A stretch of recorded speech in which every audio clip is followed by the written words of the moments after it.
फौजी आंबवडे खिंडवाडी येथे घुमला विठूनामाचा गजर। महाड तालुक्यातील प्रतिपंढरपूर समजले जाणारे फौजी आंबवडे खिंडवाडी येथे आषाढी एकादशीनिमित्त विठूनामाचा गजर घुमला असून खिंडवाडी येथील विठ्ठल रुक्माई मंदिरात विविध धार्मिक कार्यक्रमांचे आयोजन करण्यात आले होते।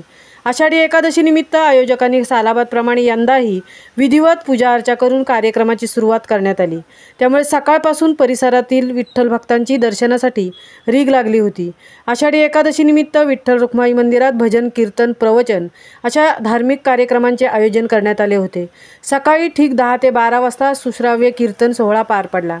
सदर प्रसंगी हरिभक्तपरायण वासुदेव भाऊ पवार, दिगंबर पवार, राजेश मोरे, सकाराम पवार, विष्णू पवार, केशव पवार यांच्यासह पंचक्रोशीतील व वाडीतील संत सज्जन भाविक व महिला मंडळ या सोहळ्याला मोठ्या संख्येने उपस्थित होते। यावेळी फौजी आंबवडे पंचक्रोशीतील संत सज्जन भाविक विठ्ठल भक्तांनी कीर्तनाचा, ज्ञानदानाचा व तीर्थप्रसादाचा लाभ घेतला। एकूणच येथील भाविक भक्त विठ्ठल नामाच्या गजरात तल्लीन झाल्याचे दिसून येत होते। त्याचबरोबर तालुक्यातही ठिकठिकाणी विठ्ठल रुक्माई मंदिरात विविध धार्मिक कार्यक्रमांचे आयोजन करून आषाढी एकादशीचा उत्सव सर्वत्र उत्साहात साजरा करण्यात आला।